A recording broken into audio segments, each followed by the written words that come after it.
Good morning, good evening, and good day. Thank you so much for watching Attack Power Gaming. Today, we begin our new series where we are going to basically examine every division in the game. I'm going to build a deck with them, go over the strong units, the weak units, all that good stuff in every division, and then give those divisions a try in a battle. This is a little different than the other stuff on YouTube because I'm definitely going to be going very beginner friendly. I'm going to be going through why I'm choosing certain units and things and why what their strengths are and how to play them and all that kind of stuff. And of course, you can play divisions any way you want. There's all kinds of way to play them, but some divisions certainly have a way that they're kind of set up that they play well and is like natural for them, you know, more aggressive or more defensive or whatever. And, you know, I want to be able to highlight that for players who are starting out and want to try different divisions and aren't sure how to build them or how they're supposed to play. This is a good way for you to experiment with new divisions and such. So I'm going to be posting the deck codes on each of these videos and everything and slowly working my way through all the divisions as we go through here. If you don't agree, that's totally with the way I build them. Please feel free to drop a comment with your opinion. That's totally fine. I love interacting with everyone out there to continue to improve myself and help everyone else improve as well.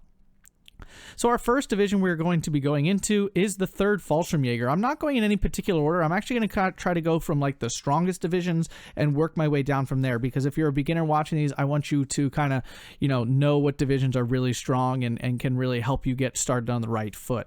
So if you enjoy this, please consider dropping a like, throw a comment down there in the comment section, and hit that subscribe button. It really helps the channel and means a lot. Thank you so much for watching. Let's dive right in.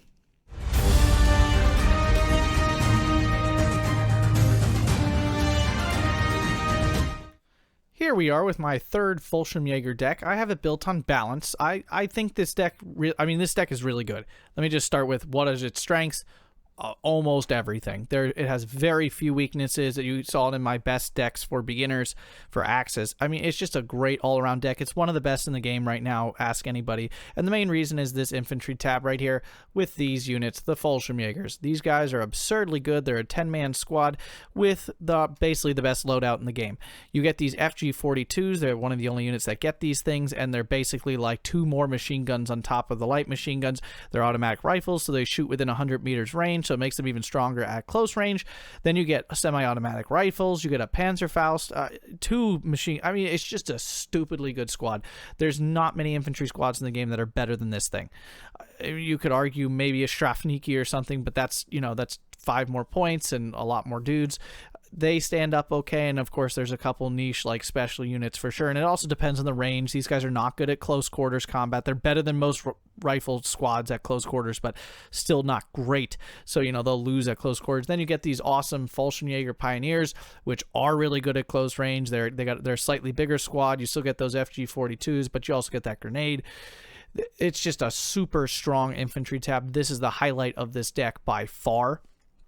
You get really good recon units, you get snipers, you get some SPWs, you get this really good anti-tank line infantry basically that you can sneak around and kill things with. Really good. Always great to have a tank buster squad in your recon tab because it can sneak up on things. You got a okay tank tab. It's not great, but it's not bad either. You get Stug 3s and those can do the job quite well. Medium tanks are good. You get these LG-42s in the support tab, which are absolutely fantastic. They're one of the best support guns in the game. They get 2,000 meters range. They do 4 damage on their HE shell. It's just a great, great unit. AT tab leaves nothing to be desired. You have a lot of great options. Pack 38s are great lighter AT guns. You get your Pack 40s. I'd love to get a Pupshin in here, but I couldn't fit it. Pupshin's really good, especially on those like foresty maps. It can be really nuts. You know what? Actually, you know what? Forget it. I'm gonna put that in there. Boom. There we go. But not on the Kettenrad. Excuse me. That is slow at only 70 kilometers an hour, and we can get the Kubel at 80. Make sure you always check those transports. You want your stuff to go fast. Vroom vroom fast all the time. Great AA tab. Flak 88s, Flak 37s. Can't ask for much more. Your artillery tab is lacking. There's no heavy artillery at all, but you get radio mortars, which are absolutely phantasmical. You want these guys. Super good. You get a good choice of off-map.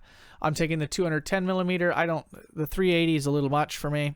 It's also 170 points. It's just a lot. 140 is a little bit more doable for me. I'm not a huge off-mapper myself, so you'll see I don't go all in on them most of the time. There's 1 or 2 divisions in the game that I get a lot of off-map in it, but this is not one of them. And then a great air tab. You get, regular G6R6, BF109s, which are solid fighters overall. ME410s are really good bombers because they're super fast. They have medium resilience. You get these HS129 ducks. They look like ducks. They do an okay job. I'm taking the heavier version. There's a lighter version here, but I don't find it kills as reliably as this one does. This one, like, boom, boom, thing's dead. So it's very good at killing stuff, but it is super duper slow. Be careful. People can get on behind this thing. And the JU-88, which is one of the most fun units in the game to use. It literally drops a sheet of fire that can cover an entire area. You can also cheese tactic it at the beginning, which you may see me do here, but I don't suggest doing that. It's very cheesy. It's napalming the road. It's a classic war game Red Dragon strategy that ported over to Steel Division 2. So yeah, that's the third Fallshirmjager. I like playing it on balance because it's just so good. I don't feel the need to have all the extra points in Maverick. I would just prefer to have the inevitability, knowing that my infantry will always dominate their infantry, and I will just slowly grind them down through the quality of my troops.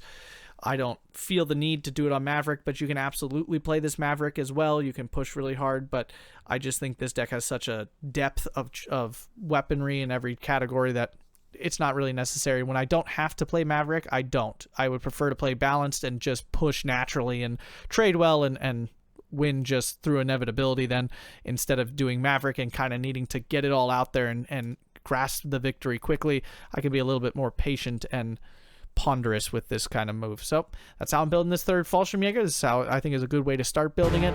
You can of course make adjustments as you see fit, but there you go. We're gonna hop into a game here and see how it plays. Thanks for watching. If you enjoyed, please subscribe and drop a like on the video. I hope you have a fantastic day.